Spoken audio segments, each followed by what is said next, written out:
이라고 하는 것은 어떤 뭐 노력을 한다든지 어떤 연구를 해서 깨달아고 받는 것이 아니라 예수 그리스도의 구속으로 말미암아서 그 예수님의 구속을 믿음으로 내가 믿음으로 구원을 받습니다. 성경에 사람이 마음으로 믿어 의에 이르고 입으로 시인하여 구원에 이르니라 로마서 10장 10절의 말씀을 하고 있습니다. 마음으로 믿는 것이죠. 그리고 입으로 시인해서 구원을 받게 됩니다. 마음으로 믿어 의에 이른다. 즉 모든 죄사함을 받고 그리고 내가 죄사함을 받았다라고 하는 것을 입으로 시인함으로 말미암아 구원에 이르는 것이죠. 그런데 우리가 예수님을 믿고 그리고 입으로 시인하고 구원받은 확증이 여기서 나타나지만은 우리가 여기서 죽어서 바로 천국으로 갔다면은 더 이상의 강조할 수 있는 것은 아무것도 없습니다. 그러나 우리는 현실적으로 예수님을 믿고 그리고 구원받은 확신을 가지고 지금 이 세상에 살고 있습니다. 그러면 살아있는 우리들이 어떻게 생활하느냐 하는 것이 어떻게 생활하느냐 이것이 야고보 사도에게 야고보 사도가 우리에게 이 말씀을 주시는 목적입니다. 그래서 야고보 사도는 사람이 입술로 신앙을 고백한다 하더라도 행위로 나타나지 않는다면 죽은 믿음이다 이렇게 말씀을 합니다. 그렇다면 바울이 전한 복음과 야고보 사도가 전하는 복음이 다른 것이냐? 같은 것입니다. 다만 바울 선생님께서 전하는 복음은 처음 믿는 자 처음 복음을 대하는 자에게 하시는 말씀이에요. 그리고 이 야고보 사도가 말씀하는 핵심은 믿는 사람이 이제 복음을 받고 믿는 사람이 어떻게 신앙생활을 하느냐에 대해서 강조한 말씀이 야고보서입니다. 보통 우리가 예수 믿는 사람으로서 믿음이 있는 사람으로서 오늘 2장에서는 세 가지 점을 강조하고 있는데 첫째, 사람을 외모로 판단하지 말라고 하는 것입니다. 1절 말씀에 보면은 내 형제들아 영광의 주 곧 우리 주 예수 그리스도에 대한 믿음을 너희가 가졌으니 사람을 차별하여 대하지 말라 그랬어요. 믿음을 가졌으니 사람을 차별하여 대우하지 말라. 자, 사람을 차별한다고 하는 것은 물론 여러 가지 뭐 인종차별도 있겠고 지역차별도 있겠고 뭐 신분에 대한 차별도 있을 것입니다. 그러나 가장 중요한 것은요, 우리 주변에서 사람을 외모로 탁 보고 이 사람은 별 볼 일 없는 사람이다.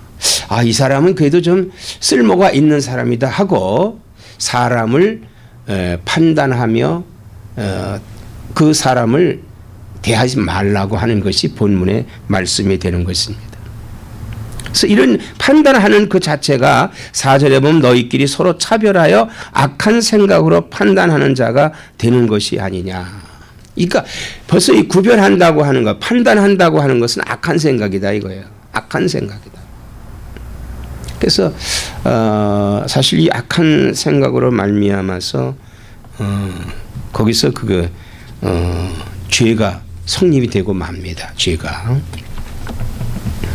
우리 하나님께서는 어떠냐? 하나님은 5절에 내 사랑하는 형제들아 들을지어다. 하나님이 세상에서 가난한 자를 택하사 믿음에 부유하게 하시고 또 자기를 사랑하는 자들에게 약속하신 나라를 상속으로 받게 하지 아니하셨느냐. 이렇게 말씀을 했어요. 하나님께서 택한 자를 가난한 자를 택하셨다. 가난한 자를 택하셨다는 거죠. 그런데 여기 가난하다고 하는 것은 무엇을 가리키느냐? 가난하다. 우리가 여기서 오해의 소지가 있습니다. 세상에서 말하는 부자, 그리고 세상에서 말하는 아주 가난한 사람, 우리가 이렇게 표현되지 않습니까? 그러나 가장 중요한 것은 이 가난하다고 하는 것은 성경이 말하고 있죠. 심령이 가난한 자는 복이 있나니 그랬습니다. 그 심령이라고 하는 것은 마음 아니에요. 그래서 모든 것이 마음에서부터 욕심이 발동을 합니다. 욕심이 마음에서 발동하는 거예요.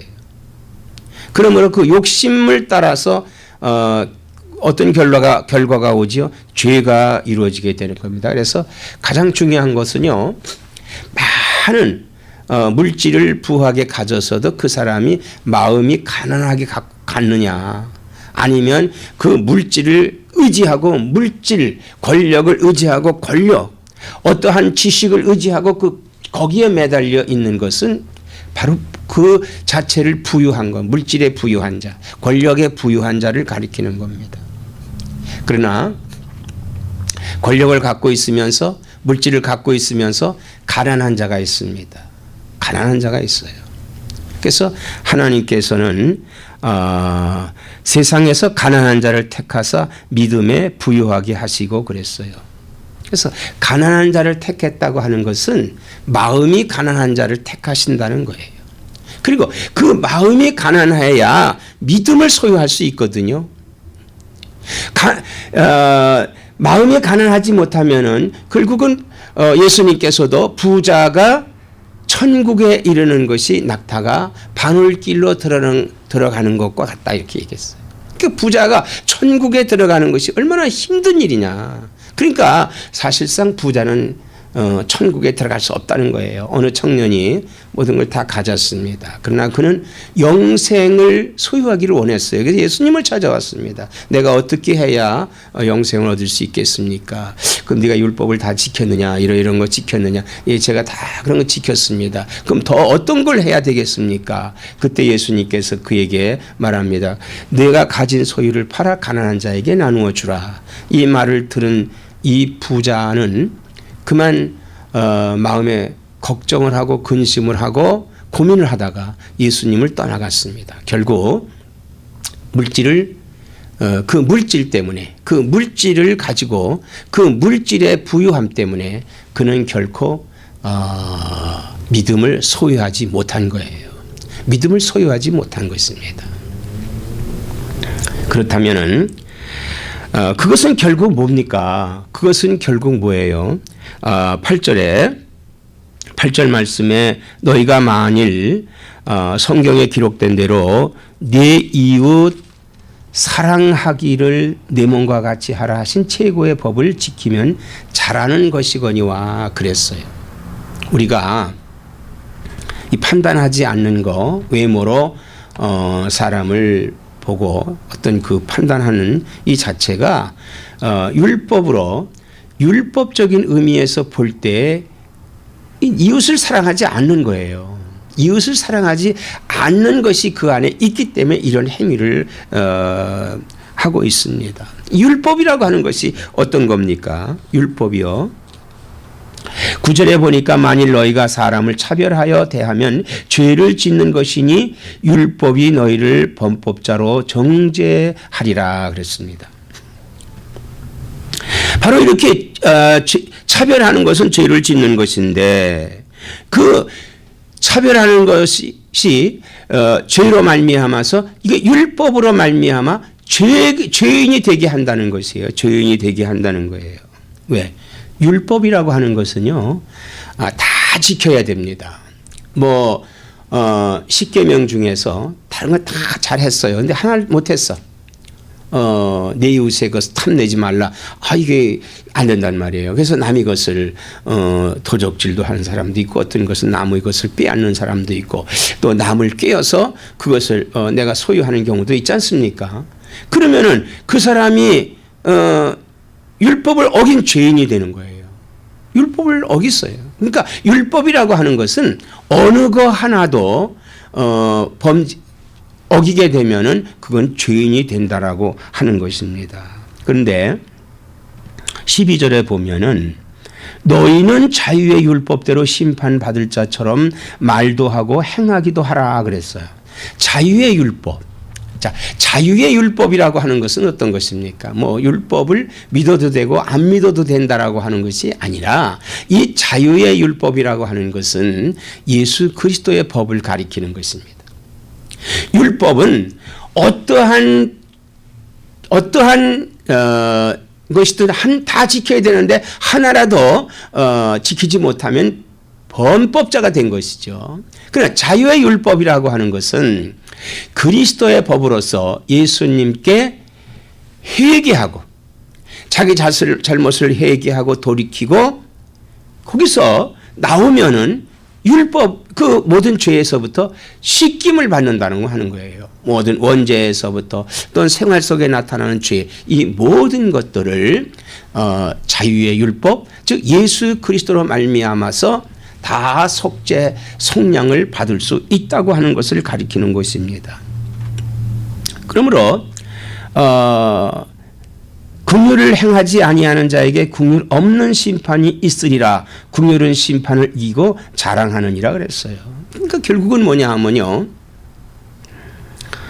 이 자유의 율법은 이 하나님이 우리를 사랑하시고 예수 그리스도를 보내주셔서 우리를 긍휼히 보시고 우리의 죄를 속량해 주신 겁니다.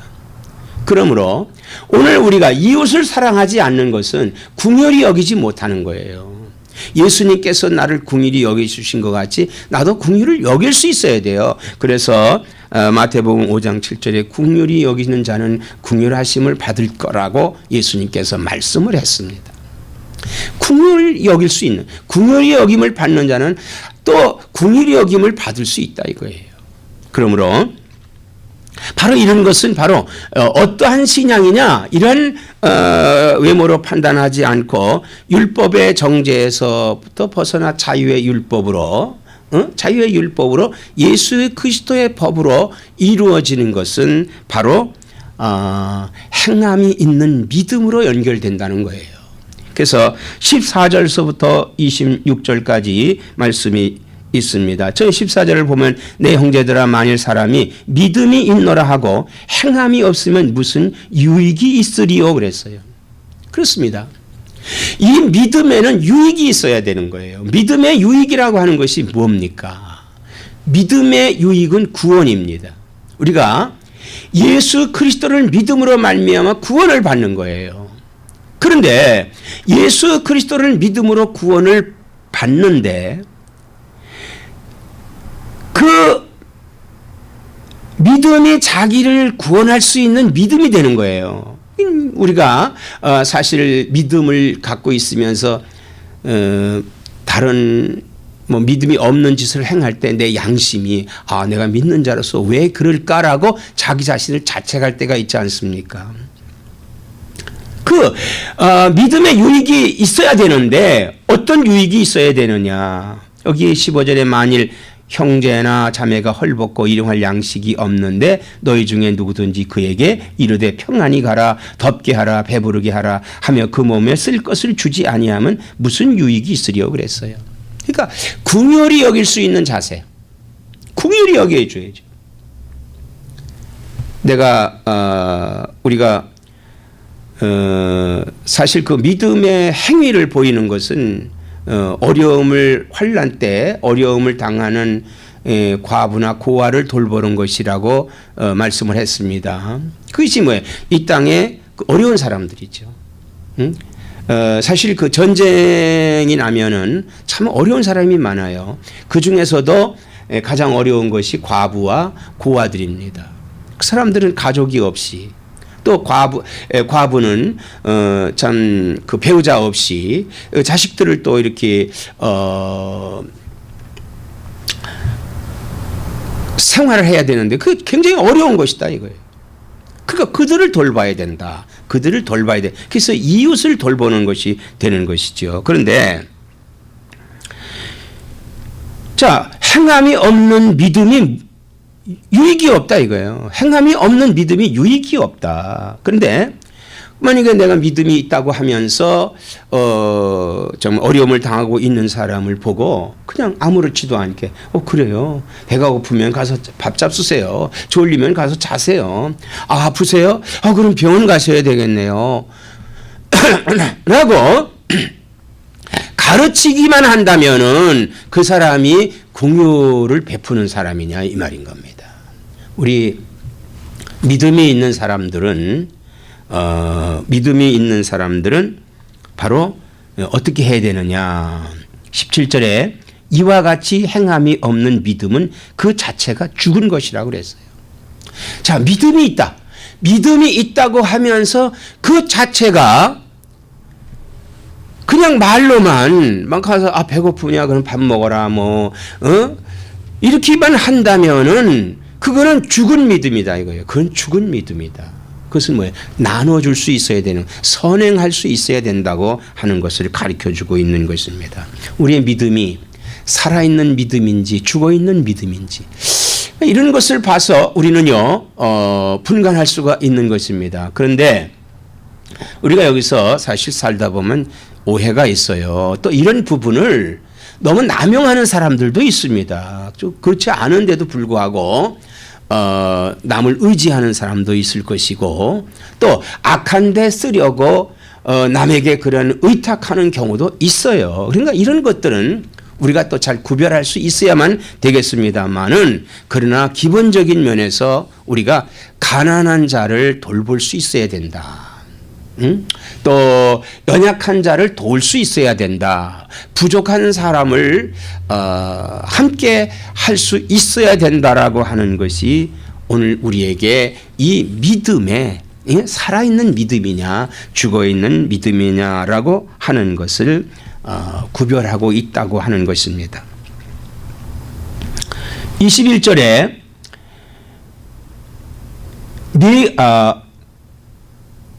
18절에서부터 다시 보겠습니다. 어떤 사람은 말하기를 너는 믿음이 있고 나는 행함이 있으니 행함이 없는 내 믿음을 내게 보이라. 나는 행함으로 내 믿음을 내게 보이리라 하리라 그랬습니다.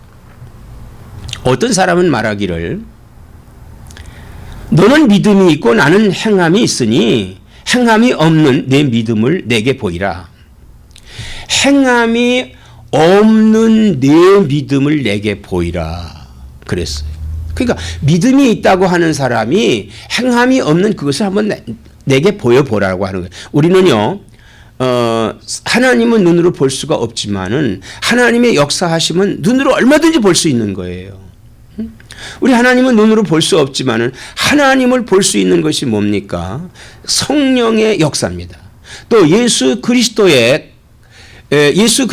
이 땅에 오시고 그 오신 예수님이 역사적인 인물이라 그 하나님을 우리가 눈으로 본 거예요.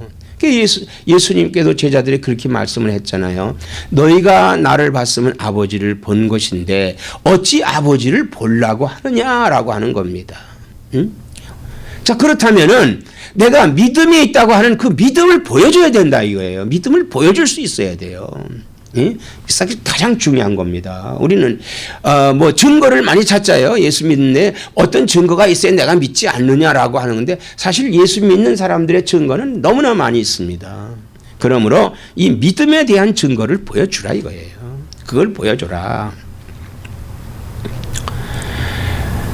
내 믿음을 내게 보이라. 나는 행함으로 내 믿음을 내게 보이리라 그랬어요. 나는 행함으로 내 믿음을 내게 보여준다는 것입니다. 우리가 우리가 기독교에는 믿음으로 구원받고 또 그 구원받은 사람이 행함으로 구원의 유익을 얻게 되는 것입니다. 그 믿음을 지켜가는 거예요. 행함으로 그 믿음을 지켜나가는. 이건 뭐예요? 살아계신 하나님을 내가 믿음으로, 하나님이 역사하잖아요. 그러니까 나도 믿음으로 살아있는 역사를 해야 되는 것입니다. 이게 생명신앙이에요. 우리는 생명신앙을 가지고 있어야 된다고 하는 것인데, 그러면 어떤 데서는 그래요. 예수는 안 믿어도 선한 행위만 하면 구원받는다라고 하는 그런 가르치는 교회가 있어요. 잘못된 겁니다. 이단입니다. 응? 사람이 죽으면 연옥에 간다고 그래요. 그래서 이 땅에 있는 사람이 그 사람을 위해서 선을 베풀 적에 그 사람이 천국을 간다 이렇게 하는 데가 있죠. 이건 잘못된 교리입니다. 우리는요, 예수를 믿음으로 인해서 구원받아요. 그리고 우리가 이 세상을 떠났다면 천국을 가는 겁니다. 그러나 세상을 떠나지 않고 그 믿음을 갖고 소유하고 있다면은 그 믿음의 유익을 위해서 행해야 된다 이거예요. 그 믿음의 유익을 계속 우리는 이웃을 사랑하는 그 실천, 살아있는 신앙을 실천해 나가야 된다고 하는 것입니다. 이것을 이제 그 21절서부터 예를 들어서 말씀하고 있는데, 우리 조상 아브라함이 그 아들 이삭을 제단에 바칠 때 행함으로 의롭다 하심을 받은 것이 아니냐 그랬어요. 바로 이 아브라함이 사랑하는 아들 이삭을 제단에 바친다. 그건 죽인다는 거거든요. 응? 독자인데, 하나밖에 없는데. 근데 그걸 바친다고 하는 것은요, 그 바친 행위로 말미암아 의를 받는다는 거예요. 하나님은 우리가 19절에 네가 하나님은 한 분이신 줄을 믿느냐? 잘하는도다. 귀신들도 믿고 떠느니라 했어요. 하나님은 한 분이십니다. 그런데 귀신들도 그 하나님을 떠는데, 하나님을 보고 떠는데 어찌 우리가 그러지 그것을 믿음을 갖고 있다고 하면서 행하지 못하느냐는 거예요. 응? 참 중요한 일입니다. 바울 선생님은요, 예수님께서 십자가에 죽으시고 부활하지 않으셨다면은 자기가 믿는 믿음이 헛것이라고 그랬어요. 즉 자기는 그 예수님이 부활하지 않았다면 예수님을 믿지 않는다고 했습니다. 그렇습니다. 우리가 믿음이 있다고 하면서 행함이 없는 믿음은 헛것이다 이거예요. 헛된 믿음이다 이거예요. 그래서 여기 뭐라고 해요? 허탄한 사람아, 행함이 없는 믿음이 헛것인 줄을 알고자 하느냐, 그렇게 말하고 있어요. 행함이 없는 믿음은 헛것이다 이거예요. 그러나 아브라함은 어떻게 했습니까? 하나님이 그 독자 이삭을 바치라고 했을 때 바쳤어요. 행했습니다. 그러면 그 행하는 과정 속에서 하나님이 그 행함을 보시고 그 행함을 멈추게 하고, 그리고 하나님이 제물을 준비하셔서 그 양으로 하여금의 제사를 받으셨어요. 그래서 아브라함은 믿음의 조상이 됐습니다. 믿음의 사람이 됐어요. 또 그런가 하면은 우리가 그 라합이라고 하는 사람이 있습니다. 기생 라합이 사자들을 접대하여 다른 길로 나가게 할 때 행함으로 의롭다 하심을 받은 것이 아니냐 그랬어요. 자, 기생 라합이 이제 이 땅이 멸망한다는 소리를 듣고, 그럼 내가 어떻게 해야 구원을 받을 수 있습니까? 하고 물었어요. 그때 이 성이 무너질 때 너희는 창문에다가 붉은 리본을 달아라. 응? 그것을 믿고 그는 사자들을 다른 길로 나가게 했습니다. 그러니까 그 행동으로 그분들을 피하게 해줬고, 그리고 나서 창문에다가 붉은 리본을 달을 때 그 성이 무너질 때 라합은 구원받았다 이거예요. 거기서부터 그 행동으로 말미암은, 그래서 믿음으로 뭐예요? 행함으로 의롭다 하심을 받은 것이 아니냐 그랬습니다. 우리는 마지막 절을 중요시 여겨야 됩니다. 26절에 영혼 없는 몸이 죽은 것 같이 행함이 없는 믿음은 죽은 것이니라 이렇게 말씀을 했어요. 그렇습니다. 죽은 사람에게 영혼은 없어요. 영혼이 떠남으로 말미암아 그 사람이 죽은 겁니다. 그러면은 본래 사람은 범죄한 사람에게는 영이 존재하지 않습니다. 혼만 존재해요. 그런데 그 혼만 존재하는 속에 악령이 들어가 있어요. 악령이. 그래서 하나님께서 예수 그리스도로 말미암아 그 악령을 쫓아내게 하고 거기에 영혼이 있게 한 거예요. 하나님의 영이 그 안에 살게 하는 겁니다. 그게 믿음이에요. 믿는 사람들이에요. 구원받은 사람들이에요.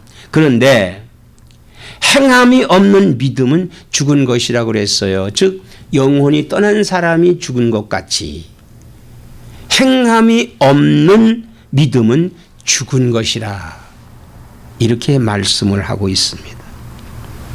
우리는요 입으로 주여 주여 하는 자가 아니라 믿고 행하는 살아있는 신앙을 소유하여 우리 주님께 칭찬받는 성도가 되시기를 주의 이름으로 축원합니다.